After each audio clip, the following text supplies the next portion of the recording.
네, 안녕하세요. 여러분들의 구독과 좋아요로 이 채널이 유지되고 있습니다. 네, 영상 속도는 1.5배를 추천드리는 바이고요. 항상 구독자님, 멤버십 회원님들에게 감사하다라고 말씀을 드리면서 이번 내용 아서 헤이즈에 따른 이야기가 또 나온 게 있어서 같이 한번 좀 보도록 하겠습니다.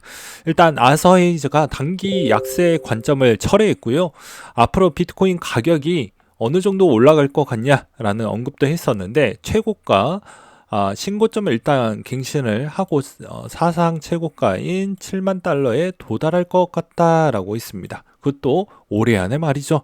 그래서 아무래도 정말 그렇게 될 것인지는 좀 더 지켜볼 필요성이 있을 것 같은데 일단은 이런 상황적 여건이 나오려고 하면 금리 인하 추이와 그 다음에 ETF 현재 있는 유입량 그리고 채굴회사들에 따른 매도 물량 그리고 기존에 있었던 여러 가지 이제 보상 절차, 뭐 마운트곡스나 이런 기타 등등에 있는 보상 절차에 있는 물량들이 대부분 다 소화가 잘 된다라는 전제 조건 하에 가격이 이 가격으로 갈 확률이 매우 높지 않을까라고 보고 있는 실정입니다. 그리고 시장은 38,000달러까지 하락만 허용을 했고 오히려 옵션 수수료가 부담스러워졌다. 비트코인 회복세를 보여주고 있으며 풋 옵션 포지션을 청산했다고 설명을 또 하기도 했습니다. 그 다음으로 아르헨티나의 비트코인 최고점을 달성을 했다라고 해서 얼마나 아르헨티나 쪽에 비트코인 관심도가 뜨거우고 있다는 걸 다시 한번 확인을 해볼 수 있었던 측면이라고 볼 수가 있게 되겠고요. 그 다음으로 ETF 내용을 또 보게 되면 자 출시 이후 순 유입이 5만 건을 넘어섰던 가장 상징적인 의미라고 볼 수가 있게 되겠습니다. 계속해서 이렇게 한 달, 두 달까지는 계속해서 이런 분위기가 나와주길 바랄 뿐입니다. 그래서 한 달 1억 이상 유치 성공적 출발을 했고 아직 생소한 상품이며 다양한 플랫폼이 더 나오며 더 많은 관심이 유발할 것 같다라고 LPL 파이낸셜 측은 그렇게 좀 보고 있었고요. 그 다음으로 이제 보게 되면 2월 9일 시점 대비해서 잠깐 또 주춤하고 있는 ETF들도 조금씩 보여주고 있기는 합니다. 그러니까 GBTC를 제외하고 이제 여기에서 시간이 지날수록 누가 왕이 되고 누군가는 도태가 될 것인데 일단 좀 더 지켜봐야 되긴 하겠지만 인베이스코어에서는 순유출이 조금은 발생을 했다라는 거.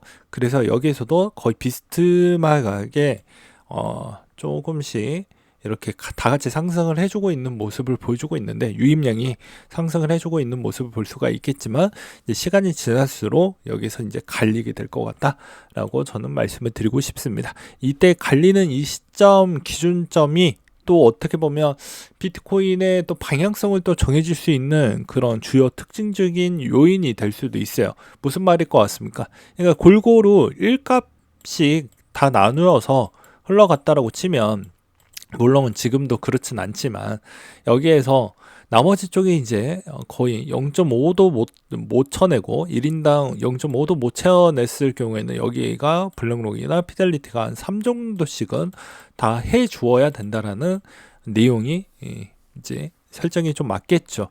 그런 관점으로 설명을 드렸다라고 볼 수가 있게 되겠고요. 그 다음으로 이제 인플레이션 아마 이 영상 지나고 나서 나오게 될 것 같은데 일단은 PCE 물가 추이를 본다고 하면 이제 아무래도 24년도 3월에 3.5를 전망을 했고 24년도에 2.6 그다음에 25년도에 2.1을 바라보고 있기 때문에 아무래도 저는 적정 수지만큼만 나와주면 전 나쁘지 않는다라고 생각을 합니다. 그러니까 예상치보다 딱 맞게 떨어지면 그렇게 시장에 충격은 주지 않는다라고 말씀을 드리고 싶고요. 그 다음으로 또 인플레이션 대비 PER 대비를 또 보았을 때도 자 여기에서도 보시다시피 증시 인플레이션 하락 구간의 S&P 500 상승 구간이 어마무지하게 높았다라는 걸 볼 수가 있습니다. 그렇죠? 그래서 이번에도 마찬가지로 인플레이션이 어느 정도 박스권 안에만 잘 관리범죄 안에만 들어간다고 하면 비트코인도 마찬가지로 좋은 형태를 보여줄 가능성이 매우 높다라는 것과 그 다음에 이제 시장의 기대 심리는 3월 대비보다는 5월달 금리 인하의 기대감이 사상 최대치로 높아지고 있는 실정입니다. 그래서 아마도 이번 금리 인하가 3월 달에는 대부분 기대 인하가 없으니 5월 달에 있는 기다림과 반감기가 동시에 있기 때문에 이거 좀 같이 봐야 되지 않을까 싶기도 하고요. 대부분 24년 연말 추이를 보게 되면 0.75에서 1.5 인하 전망 추이를 내놓고 있는데, 과거 하나증권 쪽에서 보고 있는 전방 추이를 갖다 써서 제가 말씀을 좀 드린다고 하면 18에서 19년도 요 시즌일 때 대부분 금리 인하를 한번 진행할 때 연달아 3번 정도 나왔던 때가 있었기 때문에 아마도 이번에도 완만하게 경기가 흘러간다고 하면 하반기 때 연달아 2번에서 3번 정도는 하지 않겠냐라는 의견들이 좀 많이 모여지고 있는 실정입니다. 그 다음으로 대부분 이익 증가율 추이에 따른 추이가 매그피센트 쪽에 있는 종목에 거의 편중이 많이 되어져 있다는 걸 볼 수가 있습니다. 이 말의 의미는 어떻게 또 볼 수가 있냐면 가는 놈만 간다. 즉 비트코인도 이 안에 저는 좀 포함을 시켜주고 싶어요. 그래서 가는 놈만 가기 때문에 비트코인도 이 카테고리에 일단 들어가져 있다라고 저는 표현하고 싶고, 이 중에서 제일 많이 올랐던 게 엔비디아, 테슬라, 마소, 메타 정도라고 있는데, 우리의 관계도가 있는 게 요렇게는 같이 관계도가 좀 있죠. 이렇게 좀, 그래서 대부분 테슬라와 이제 메타 쪽에서 좀 무언가를 더 많이 보여주길 바랄 뿐이고, 누군가는 또 이번에 닷컴 버블과 좀 유사하지 않나요? 지금의 버블이지 않을까요? 라는 내용 기반의 반론된 또 자료를 또 가져오게 되면, 기존 2000년도 때 닷컴 버블 때 실질적으로 이제 거품이 좀 많이 껴져 있다는 걸 볼 수가 있습니다. 거의 43배 정도가 나와줬는데 지금은 그 정도가 아니죠. 오히려 한 절반 수준밖에 안 합니다. 매글미 센트 7종목이 27배밖에 안 하기 때문에 이때 닷컴 버블 때와 또 좀 보기에는 좀 바람직하지 않는다 라고 보는 게 맞겠죠. 그래서 이것도 왜 설명을 드리는 이유가, 현재 비트코인의 ETF는 전체 미국 주식시장의 ETF도 일부분이기 때문에 같이 설명을 드리는 측면이라고 보시면 될 것 같습니다. 여전히 뚝심 있게 마이클 셀러는 계속 비트코인을 매입을 해주고 있고요. 원래 투자는 길고 오랫동안 가야 됩니다. 그러니까 즉 괜찮은 상품에 한해서 말이죠. 그래서 마이클 셀러가 재평가를 받고 있고, 예전에는 뭐 미친 형님이다 뭐 이렇게 표현하기도 했지만 결국엔 지금 지나가서 현재 시점에서 보니 와, 이 형 대단한 형이다 라고 지금 막 칭송이 나오고 있죠. 그 다음에 이제 퀀트 내용을 몇 가지 좀 보도록 하겠는데요. 자, UTXO로 보았을 때 움직이지 않았던 비트코인 비준점이 연내 최고치를 보여주고 있는 시점은 긍정적이다라고 볼 수가 있게 되겠습니다. 그리고 SOPR 기준점으로 또 보았을 때도 30일 이동평균선을 적용한 차트인데요. 최근 값이 1 이상 상승하고 하락하는 상황이 나왔는데, 비트코인 스마트머니 홀더들이 이익을 실행하고 매도하는 것을 해석할 수가 있게 될 것 같은데, 이 SOPR을 쓰는 방식은 1 이상이 나왔을 때는 좀 부담스러운 가격대고 1 이하로 떨어질 때 매수세가 좀 좋았던 패턴인데, 지금은 1 이상의 위치에 있으니 매수에 동참하기에는 좀 애매한 위치이지 않겠냐라는 퀀트적 해석을 좀 볼 수가 있게 되겠습니다. 그리고 우측에 있는 내용을 좀 더 보충 설명을 드린다고 하면, 그만큼 나오지 않는 물량과 더불어 채굴자가 들고 있는 물량의 감소 추이와 신규 발행사들의 물량 증가 추이가 어느 정도 해칭이 가능하기 때문에 나쁘진 않을 것 같다라는 이야기도 나와주고 있습니다. 네, 마지막으로 이제 대부분 어찌 보면 앨런 재무장관도 좀 고민이 많은 시즌일 것 같은데, 이번에 은행들의 규모에 있는 위기 부분을 어떻게 잘 넘어갈 것이냐, 분명히 그것도 어느 정도 타격감이 있을 것 같은데, 대선 시즌이 일단 접목이 되어져 있다 보니까 재무장관들도 조금은 고민이 많을 것 같다.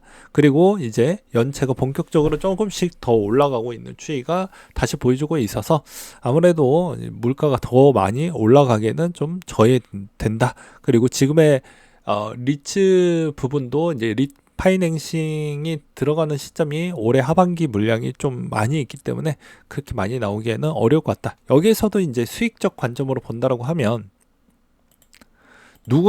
가는 놈만 더 가기 때문에 항상 가는 놈만 더 가는 걸 꼭 챙겨 가시라고 분명히 말씀을 드리기도 했습니다. 그러니까 현재 있었을 때 못 가는 놈을 잡게 되면 어떤 형태가 나올 수가 있냐면 안 가요. 잘 안 갑니다. 그래서 웬만하면은 가는 놈을 또 밀어 제끼는 게 좋고요.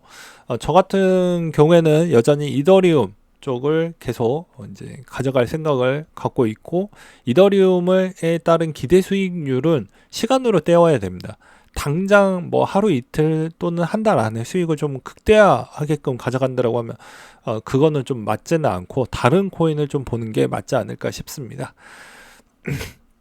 그리고 이제 대부분 도지도 어차피 하반기 시즌에 엑스페이먼트에 따른 기대값이 많이 높아지기 때문에 도지도 분명히 좀 짤짤이로 들고 가면 나쁘진 않을 것 같습니다. 언젠가 한 번은 튀어줄 것 같긴 할 것 같거든요.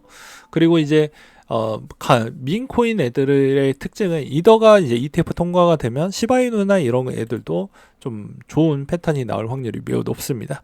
그리고 또 여기에서도 솔라나가 이 정도 가격을 버텨 주었다라는 건 봉쿠도 나쁘지는 않겠죠.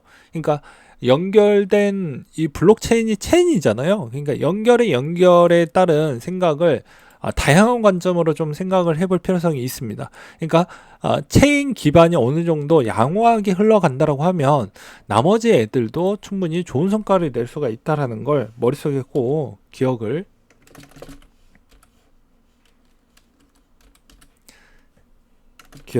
꼭 가져가시길 바라겠고요. 지금의 봉쿠도 보게 되면 그렇게 나쁘진 않을 겁니다. 가격 추이도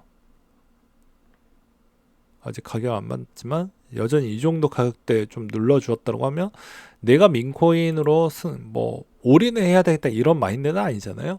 그래서 이런 것도 좀 소액으로 가져가 보는 것도 나쁘진 않을 것 같다. 분명히 상장하고 나서 좀 조정이 나오고 난 뒤에 괜찮고, BRC20 비트코인이 좀 되면 비트코인 기반에 있는 애들 거 좀 많이 들고 가보자 라고 저는 말씀을 드리고 싶습니다. 여전히 비트코인 괜찮은데도 불구하고 저는 좀 더 공격적인 패턴과 그리고 좀 더 수익을 지향하고자 해서 좀 갈아타기 했을 뿐이지 여전히 비트코인 좋아합니다.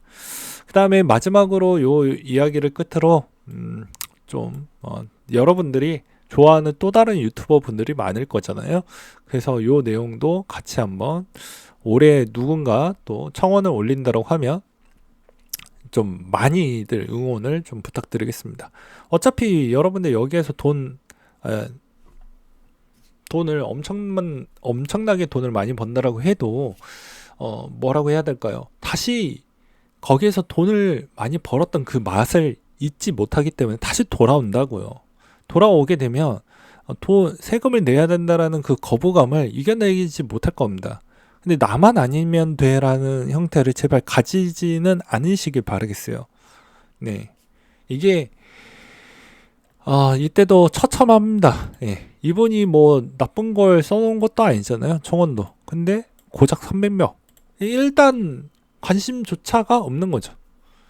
그때서야 되어야 한국인들은 그때 되어야지만 꼭 관심을 갖는다라는 게 너무 마음이 아프다라는 걸 다시 한번 말씀을 드리는 바입니다. 네, 아무튼 올해 지나면 이제 세금 진짜로 할 수도 있기 때문에 이제 우리에 따른 목소리 잘 들 필요성이 있겠죠.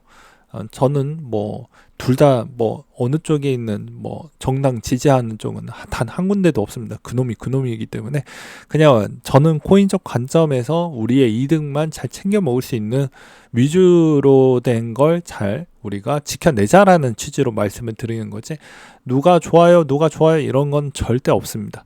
뭐 초등학생도 아니고 누구 편 해봐야 어차피 인간이라는 건 이득으로 인한 움직임이 있지 선과 악이 있는 건 아니기 때문입니다. 아무튼 오늘도 오지랖으로 좀 말씀을 많이 드리기도 했지만 이 내용 저는 좀 개인적으로 잘 되길 바랄 뿐이라고 말씀을 드리면서 이상으로 마치도록 하겠습니다.